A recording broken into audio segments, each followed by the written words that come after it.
जे means organic chemistry.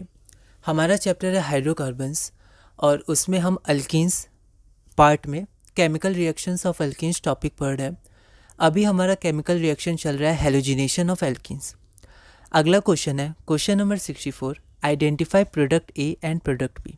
तो यहाँ पर हमारे पास अल्कीन है, साइक्लिक अल्कीन है और Cl2 हेलोजिनेशन हो रहा है। एक बार लाइट के प्रेजेंस में हो रहा है और एक बार हमारा सॉल्वेंट CCl4 के प्रेजेंस में हो रहा है। लाइट के प्रेजेंस में प्रोडक्ट ए बन रहा है और CCl4 के प्रेजेंस में प्रोडक्ट बी बन रहा है। 2024 का क्वेश्चन है। आपको आइडेंटिफाई करना है प्रोडक्ट ए और प्रोडक्ट बी। 4 ऑप्शन है आपके पास ABCD। एक बार आप इस क्वेश्चन को ट्राई करिए, फिर हम लोग आगे बढ़ते हैं। तो यहाँ पर हम लोग बहुत ज़्यादा डिटेल में नहीं जा रहे हैं।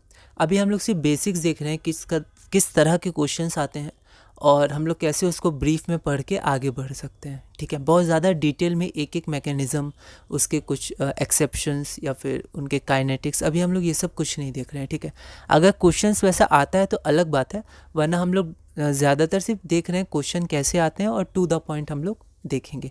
जिस क्वेश्चन में थोड़ा डिटेल होगा तो उस क्वेश्चन को थोड़ा डिटेल में करेंगे, वरना जनरली हम लोग ब्रीफ में आगे बढ़ रहे हैं। ठीक है, तो यहाँ पर जो Cl2 है हमारा वो पहले Hmu, तो Hmu जब लाइट के संग होता है तो यहाँ पर होमोलिटिक फिजन होता है। ठीक है, तो होमोलिटिक फिजन में क्या होता है, जो आपका मॉलिक्यूल है Cl2 Cl या फिर Br2 Br वो आपका रेडिकल्स में टूट जाता है। ठीक है, तो यहाँ Cl रेडिकल में टूटेगा तो ये कहाँ जुड़ेगा, तो कार्बन रेडिकल के साथ जुड़ेगा। तो वो रेडिकल ज़्यादा स्टेबल होगा जो ज़्यादा डिग्री पर, जैसे 3 डिग्री का रेडिकल ज़्यादा स्टेबल होता है कार्बन में। तो यहाँ पर आप देखिए ये वाला और ये वाला दोनों का सेम स्टेबिलिटी है। ठीक है, तो और यहाँ पर 2 है तो यहाँ पर दोनों में जुड़ रहा है। ठीक है, आप देख सकते हैं 2 प्रोडक्ट बन रहा है सब ऑप्शन में। ठीक है, तो आप दोनों में जोड़ दीजिए। अगर एक बार जोड़ना होता तो हम लोग देखते कौन ज़्यादा स्टेबल है, पर यहाँ पर तो 2 जुड़ रहा है तो दोनों यहाँ जुड़ जाएगा। यहाँ पर हमारा अल्कीन पे अटैक नहीं होता है। ठीक है, तो अल्कीन के एडजेसेंट जो रेडिकल बना रहा है जो कार्बन, उस पर अटैक होता है। ठीक है, तो रेडिकल फॉर्मेशन होता है, उसके बाद ही हमारा जुड़ता है। लेकिन अगर हमारा CCl4 हो या फिर H2O हो या CH3OH एल्कोहल सॉल्वेंट हो या वाटर हो या फिर कोई ऐसा CCl4 जैसा इनर्ट सॉल्वेंट हो, तो वहाँ पर इलेक्ट्रोफिलिक सब्स्टिट्यूशन होता है। ठीक है, इलेक्ट्रोफिलिक सब्स्टिट्यूशन में हमारे एनायंस बनते हैं, कैटायंस बनते हैं। ठीक है, तो इलेक्ट्रोफिलिक है तो पहले हमारा पॉजिटिव मतलब इलेक्ट्रोफाइल ऐड होगा। तो इसके मैकेनिज़्म तो नहीं देखा था, पर थोड़ा सा देखा था कि एक हेलोनियम आयन बनता है जो यहाँ पर ऐसे करके जुड़ जाता है, जैसे Br+। ठीक है, या Cl+ यहाँ है तो Cl+ जुड़ जाएगा। ठीक है, तो जो हेलोनियम आयन जुड़ता है उसके बाद जो बचा, जैसे Cl+ जुड़ा तो Cl- बचा, वो अटैक करता है उस आयन पे। ठीक है, और फिर न्यूट्रल कंपाउंड बनता है। तो आपका डायरेक्ट अल्कीन पे एडिशन होता है यहाँ पर। ठीक है, तो यहाँ पर आपका Cl हो गया और यहाँ पर Cl हो गया। ठीक है, यहाँ सब्स्टिट्यूशन है तो electrophilic substitution to double bond, तो यहाँ पर आपका Cl हो गया। तो यहाँ पर एक्चुअली सब्स्टिट्यूशन नहीं होगा, यहाँ एडिशन होगा, है ना।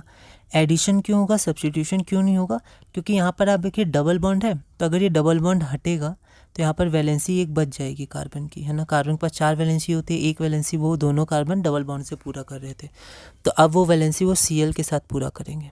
ठीक है, तो इसीलिए यहाँ पर एडिशन हो रहा है, सब्स्टिट्यूशन नहीं हो रहा है, कोई और एटम हट नहीं रहा है।